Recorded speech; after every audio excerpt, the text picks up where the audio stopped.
Diabetes mellitus Hindi में जो बोला जाता है मधुमेह, तो ब्लड में ग्लूकोज लेवल का जब इंक्रीज होता है, नॉर्मल लेवल से ज़्यादा हो जाता है, तब ये डायबिटीज़ होता है। और ये डायबिटीज़ अभी इतना कॉमन प्रॉब्लम है। पहले तो फिर भी आफ्टर 40-45 ये देखा जाता था, लेकिन अभी बच्चे बूढ़े सबको ही इफेक्ट हो रहे हैं। और ये जस्ट लाइक ए एपिडेमिक ऐसा आकार धारण किया है India, all over the world और इंडिया में भी है कि डायबिटीज़ बहुत ही कॉमन प्रॉब्लम है। 1% लोग हैं जो ये डायबिटीज़ हुआ है तो क्या हुआ, थोड़ा बहुत मीठा खाना कम कर देंगे या बंद कर देंगे कुछ दिन, चाय में चीनी नहीं लेंगे, ठीक हो जाएगा, ऐसे सोचते हैं। लेकिन ये नहीं है। डायरेक्ट शुगर लेवल हाई रहा है तब बाद में जाके बहुत कुछ सीरियस कॉम्प्लिकेशन डेवलप कर सकता है, जैसे कुछ blood vessels disease, heart related problem, heart attack, heart blockage, ये सब प्रॉब्लम हो सकता है। ब्रेन स्ट्रोक भी हो सकता है। आई का प्रॉब्लम मतलब जो विज़न प्रॉब्लम, उम्र में जाके थोड़ा बहुत ग्लूकोमा ये सब तो होता है, लेकिन डायबिटीज़ के चलते भी ब्लड विजन या आँख का मतलब देखने के problem, skin disease, different type of skin disease, infection, यहाँ तक आपका इम्यूनिटी पावर बहुत ही कम हो जाएगा, आपका किडनी इफेक्ट होने का चांस है, और नर्व डैमेज भी होता है। डायबिटीज़ के चलते आपका नर्व थोड़ा बहुत पहले जैसा इतना एक्टिव नहीं रहेगा, आपका कुछ पेन हो रहा है, यहाँ तक कि आपका हार्ट ब्लॉकेज है। हार्ट ब्लॉकेज रहने के लिए, हार्ट ब्लॉकेज अगर होता है तो थोड़ा बहुत तो चेस्ट रीजन में, लेफ्ट साइड में पेन होना चाहिए। लेकिन डायबिटिक पेशेंट जो बहुत दिनों से डायबिटीज़ में सफ़र कर रहे हैं, उसका शुगर लेवल इतना बैलेंस नहीं रहता है, ट्रीटमेंट नहीं किए, लेकिन इम्पल्स नहीं जाएगा तो पेन को आपको फील नहीं होगा, प्रॉब्लम ज़्यादा होगा। आप टेस्ट वगैरह कराएंगे, हार्ट रिलेटेड जो टेस्ट होता है वो सब कराएंगे, तब देखा जाता है कि 90% ब्लॉकेज हो गया, सर्जरी में करना ही पड़ेगा, ऐसा सिचुएशन भी हो जाता है। लेकिन अगर आपका डायबिटीज़ नहीं रहता है या डायबिटीज़ आपका कंट्रोल में रहता है, तब आपका अर्ली एज में आप डायग्नोसिस कर पाएंगे, आप ट्रीटमेंट ले पाएंगे। लेकिन जो अल्जाइमर डिजीज़ भी बहुत डेवलप करता है, एज के चलते अल्जाइमर डिजीज़ ये कॉमन प्रॉब्लम है, लेकिन डायबिटीज़ के लिए अर्ली एज में आपका अल्जाइमर डिजीज़ हो जाता है, आपको मेमोरी लॉस होता है। इनसे टाइम में भी डायबिटीज़ किसी किसी को होता है, या ज़्यादा शुगर लेवल हो जाने से मतलब ब्लड प्रेशर भी हाई हो जाता है, और प्री एक्लैम्सिया देखा जाता है। प्री एक्लैम्सिया है कि जो ड्यूरिंग और जस्ट बिफोर डिलीवरी तब बहुत प्रेशर, ब्लड प्रेशर हाई हो जाता है, और हाथ पैर में बहुत जैसा राइगर मतलब एकदम खींचा ऐसा महसूस होता है, और यहाँ तक कि माँ और चाइल्ड दोनों को लाइफ रिस्क हो सकता है। प्री एक्लैम्सिया इतना प्रॉब्लमेटिक एक प्रॉब्लम है। किसी किसी को स्टिल बर्थ भी हो सकता है, मतलब बिफोर डिलीवरी यूट्रस के अंदर ही बच्चे का मौत हो जाता है। यहाँ तक आफ्टर बर्थ बच्चे लोगों को कुछ बर्थ डिफेक्ट्स डेवलप रहता है, मतलब हेल्थी चाइल्ड का बॉर्न नहीं होता है। ये सब बहुत सारे कॉम्प्लिकेशन अरेज हो सकता है। इसीलिए डायबिटीज़ को इतना इजी मत लीजिए। डायबिटीज़ अगर हुआ है या डायबिटीज़ ना हो, इसके लिए कुछ प्रिवेंशन आपको मतलब कुछ लाइफस्टाइल मॉडिफिकेशन करना है। और डायबिटीज़ एक ऐसा डिजीज़ है, बहुत ही प्रॉब्लमेटिक डिजीज़ है, जिसके चलते इतना सारा कॉम्प्लिकेशन हो सकता है, ये तो हम बताएं। लेकिन एक बात है कि डायबिटीज़ एक ऐसा डिजीज़ है जिसको आप चाहे तो कंट्रोल कर सकते हैं। डायबिटीज़ कभी भी 100% क्योर ऐसा नहीं बोल सकते हैं, लेकिन आप कंट्रोल में रख के आप बहुत दिनों तक बहुत अच्छे से नॉर्मल हेल्दी लाइफ लीड कर सकते हैं। पहले तो आज का जो वीडियो है ये बहुत ही इंपॉर्टेंट वीडियो है, बहुत ही हेल्पफुल वीडियो है। प्लीज़ एंड तक जरूर देखिए और सबके साथ शेयर करके सबको जानने का मौका दीजिए। नमस्ते, be healthy with doctor Joyshree में आपका स्वागत है। हम डॉक्टर जॉयश्री जाना, होम्योपैथी कंसल्टेंट एंड न्यूट्रिशनिस्ट। आज का एपिसोड है डायबिटीज़, स्पेशली डायबिटीज़ मेलाइटस। जब ब्लड में ग्लूकोज लेवल इंक्रीज कर जाता है, ऐसे नॉर्मल लेवल है during fasting condition 70 to 110 milligram पर DL, खाने के आफ्टर फूड PP जो पोस्ट पैंडल लेवल होता है वो है 80 to 140 मिलीग्राम पर DL। ये नॉर्मल एवरेज नॉर्मल रेंज है, लेकिन इंडिविजुअली ये वैरी कर सकता है। किसी किसी को मतलब हमेशा ऐसे ही 100 रहता है या 90 रहता है, या किसी किसी को हमेशा ही 70 रहता है। तो इसका मतलब इसको कम है या इसको ज़्यादा है, ऐसा कोई बात नहीं। अगर आपका कोई सिम्टम अराइज नहीं किया, आपका ये लेवल हमेशा से रह रहा है, आप नॉर्मल लाइफ लीड कर रहे हैं, कुछ भी प्रॉब्लम नहीं है, तब ये नॉर्मल फिजियोलॉजी है। लेकिन जो एवरेज है ये हम बताएं। जब ब्लड में ये ग्लूकोज लेवल इंक्रीज कर जाता है तब डायबिटीज़ मेलाइटस बोला जाता है। जब ये फॉल कर जाता है, कम हो जाता है, कम होने से भी आपको कुछ प्रॉब्लम हो सकता है, तो तब डायबिटीज़ इंसिपिडस बोला जाता है। तो आज हम बताएंगे ये डायबिटीज़ मेलाइटस जो मधुमेह बोला जाता है, ये बहुत ही कॉमन प्रॉब्लम है ऑल ओवर द वर्ल्ड, यहाँ तक इंडिया में भी है। अभी सामने ही है 14 नवंबर world diabetics day. Common problem है और मतलब जस्ट लाइक एपिडेमिक ये डायबिटीज़ बहुत कोई इफेक्टेड हो रहा है, इसीलिए हर साल 14 नवंबर वर्ल्ड डायबिटिक्स डे सेलिब्रेट होता है।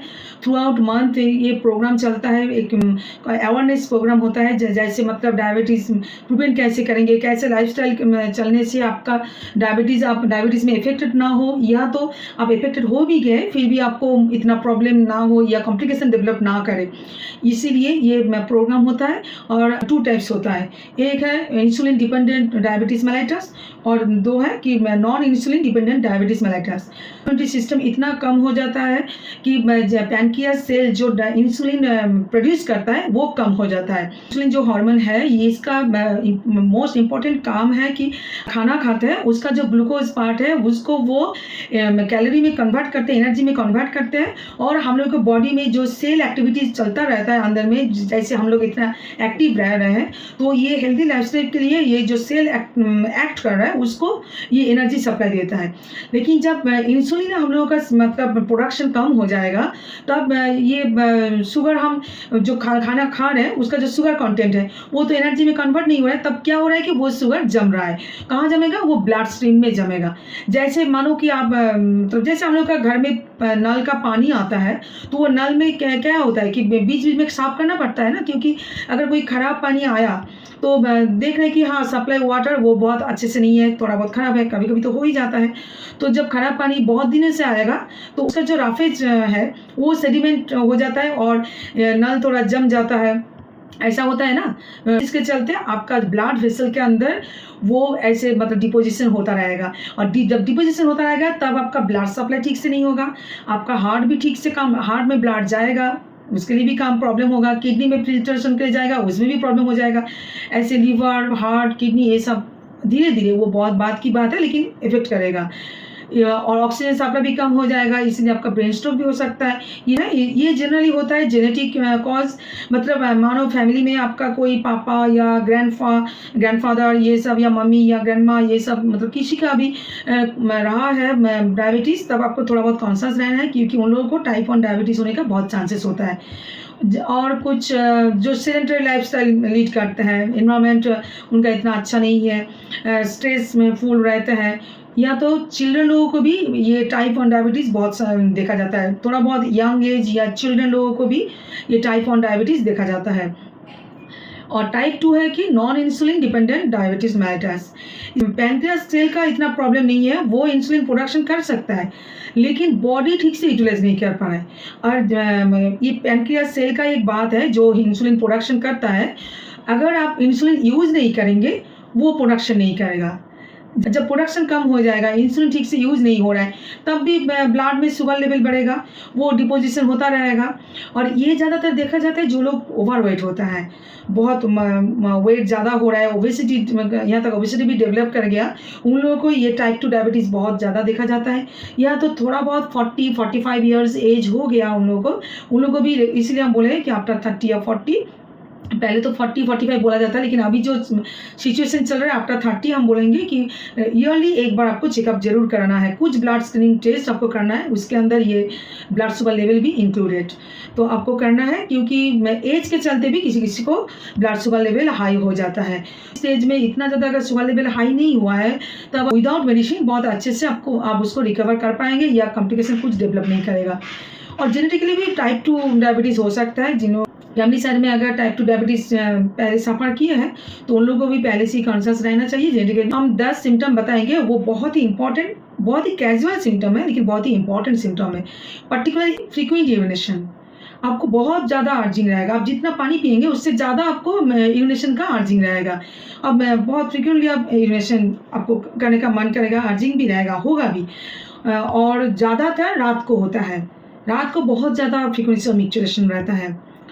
नेक्स्ट है कि आपको बहुत प्यास लगेगा, पानी का प्यास लगेगा।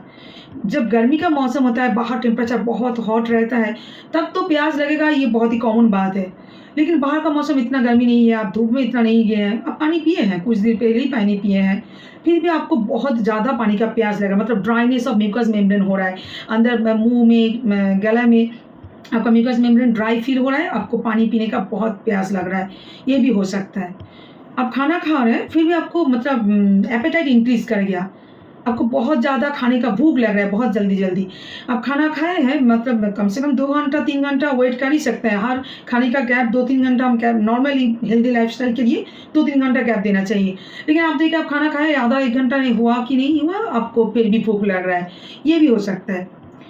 आपका खाने का इतना मन है, आप खाना खा रहे हैं, फिर भी आपको बहुत वीकनेस फ़ील हो रहा है, काम करने का इतना मन नहीं हो रहा है, आप फिज़िकली, मेंटली बहुत एग्जॉस्टेड फ़ील कर रहे हैं, मेंटली भी आप एग्जॉस्टेड फ़ील कर रहे हैं, एक फैटिग महसूस हो रहा है, आपको थकान महसूस हो रहा है, आपको अच्छा नहीं लग रहा है, आपका इरिटेशन डेवलप कर रहा है इसके चलते, आपको कुछ अच्छा नहीं लग रहा है। विज़न में भी कुछ प्रॉब्लम हो सकता है, देखने में आपको प्रॉब्लम हो सकता है, बीच में ब्लड विज़न हो रहा है। आपका चश्मा का पावर ठीक है, सब कुछ ठीक है, लेकिन आप बीच-बीच में देख रहे हैं कि थोड़ा ब्लर हो रहा है, ऐसा हो रहा है। ये अगर होगा तब भी आपको सोचना चाहिए। आपका किसी जगह छिल गया, कट गया, आपका कुछ एक्सीडेंट हुआ है, देखिए घाव सूखने में बहुत टाइम लग रहा है, वुंड हीलिंग में देरी हो रहा है, बहुत देर लग रहा है। जो ऐसे मतलब छोटा-मोटा जो घाव होता है या चोट लग जाता है, जैसे मतलब इसको किसी-किसी को तो मतलब मेडिसिन की भी ज़रूरत नहीं पड़ती है, 1-2 दिन में ठीक होता है। लेकिन देख रहे हैं कि कुछ मामूली सा घाव है, लेकिन आप देख रहे हैं कि बहुत दिनों से आपका वो हीलिंग नहीं हो रहा है, वुंड हीलिंग में देर हो रहा है, तब भी आपको किसी को वेट लॉस अचानक से हो जाता है। ऐसे तो हम बोले हैं कि जो लोग ओबेसिटी है, उन लोगों को टाइप 2 डायबिटीज़ होने का चांस है, लेकिन किसी-किसी को और भी मतलब अचानक से देख रहे हैं कि आप कुछ मेंटेन नहीं किए, डाइट जैसे ले रहे थे वैसे ही नॉर्मल डाइट ले रहे हैं, कुछ वर्कआउट नहीं कर रहे, सब कुछ ठीक है, फिर भी आपको वेट लॉस हो रहा है। आप समझ पा रहे हैं कि आपका जो वीकनेस फील हो रहा है, वेट लॉस भी हो रहा है, तब भी डायबिटीज़ हो सकता है। डायबिटीज़ के चलते जो नर्व इफ़ेक्ट होता है, इसीलिए आपका जो मतलब एक्सट्रीमिटीज़ है, हाथ और पैर में थोड़ा बहुत टिंगलिंग सेंसेशन, वीकनेस, नामनेस ऐसा फ़ील होता है। जैसे कुछ फीलिंग्स नहीं है, बीच-बीच में आपको हाथ-पैर कैसा मतलब सूजन-सा महसूस होगा, आपको ठीक से मतलब नॉर्मल नहीं लगेगा। आप टच करेंगे फिर भी अच्छा नहीं लगेगा, या अंदर से एक वीकनेस, एक फैटिगनेस, ये सब मतलब हाथ-पैर में फीलिंग्स होगा। डायबिटीज़ के चलते इम्यून पावर डिस्टर्ब होता है, इसलिए तो इम्यून सिस्टम है वो इतना फाइट नहीं कर पाएगा एनवायरनमेंट के साथ। जो आपका सराउंडिंग एनवायरनमेंट है, खाना या पीना या जो मतलब वेदर सब कुछ के साथ थोड़ा ठीक से फाइट नहीं कर पाएगा, और बहुत ज़्यादा इन्फेक्शन होने का चांस होता है, वायरल बैक्टीरियल इन्फेक्शन हो जाता है। रैशेस नहीं है, लेकिन फिर भी एक डिस्कलरेशन हो रहा है, स्किन में जगह-जगह कुछ पैचेस हो रहा है, थोड़ा मतलब आपका नॉर्मल जो स्किन का कलर है, टेक्सचर है, वो चेंज हो रहा है, या स्किन थोड़ा ऐसे मतलब श्रिंकिंग हो रहा है, ये सब हो सकता है। ये सब जो सिम्पटम हम बताए पूरा का पूरा ना भी हो, फिर भी इसके ये जो लिस्ट हम बताए इसके अंदर से 5 या 7 सिम्पटम भी रहे, तो आपको तुरंत ब्लड टेस्ट करना है, या तो डॉक्टर के पास डायरेक्ट जाइए, डॉक्टर ही आपको गाइड कर देंगे क्या का टेस्ट करना है, क्या करना है। ब्लड टेस्ट तो करेंगे ही, जो ड्यूरिंग फास्टिंग भी करना है, और पीपी जो खाने का 2 घंटा बाद, ये पोस्ट प्रेनेटल टेस्ट है, ये दोनों ही देखना बहुत ज़रूरी है, ये करना है। और एक टेस्ट होता है HbA1c। मानिए कि कभी-कभी तुरंत भी अचानक से कुछ इंसिडेंट्स हुआ है उसके चलते, या कुछ मेडिसिनल इफ़ेक्ट भी हो सकता है, कुछ मेडिसिन होता है जिसके चलते शुगर लेवल हाई हो जाता है। तो इंडियन कल्चर है कि ये ऑकेज़न में पूजा, दिवाली, ये सब में बहुत सारा मिठाई बनता है, खाते हैं, मिठाई लेके जाते हैं हम दूसरों के घर, हमारे घर में भी आते हैं, तो ये थोड़ा बहुत मिठाई ज़्यादा खा लेते हैं। अब जब भी मिठाई थोड़ा बहुत ज़्यादा खाएँगे, उसके बाद आप शुगर टेस्ट कराएँगे, तो आपको तो शुगर लेवल हाई आएगा ही, ये नॉर्मल है। लेकिन अगर आप HbA1c करेंगे, तब आपका ओरिजिनली आपका ब्लड में कैसा शुगर लेवल है, ये एक रिकॉर्ड मिलेगा, लास्ट 3 मंथ्स एवरेज एक रिकॉर्ड मिलेगा, वो भी आपको मतलब कराना बहुत ज़रूरी है। अगर आपका फास्टिंग लेवल 100 से ज़्यादा हो, और पीपी लेवल जो पोस्ट प्रेनेटल लेवल आफ्टर फूड, ये 140 मिलीग्राम पर DL से ज़्यादा हो, और या तो HbA1c जो 6.5% से ज़्यादा हो, तब आपको मतलब एकदम कंफर्म है कि आपका डायबिटीज़ मेलिटस हो गया है। अभी आपको मेंटेन करना, बहुत स्ट्रिक्ट मेंटेन करना है, और डॉक्टर ही आपको गाइड कर देंगे कि ज़रूरत पड़ने से आपको मेडिसिन भी लेने की ज़रूरत पड़ेगा। तो ये सब टेस्ट करना है। कुछ रैंडम ब्लड टेस्ट भी होता है, लेकिन हम बोलेंगे कि ये फास्टिंग पीपी और HbA1c यही बहुत इंपॉर्टेंट टेस्ट है, ये कराना बहुत ज़रूरी है। लेकिन तुरंत अगर किसी का कुछ सिम्टम अराइज़ किया, जैसे लग रहा है कि इसका हाई शुगर होने के लिए कुछ अचानक से कुछ प्रॉब्लम हो रहा है, तो आप रैंडम टेस्ट कर सकते हैं। तो ये सब ब्लड टेस्ट करने के बाद आपको कन्फर्म हो जाएगा।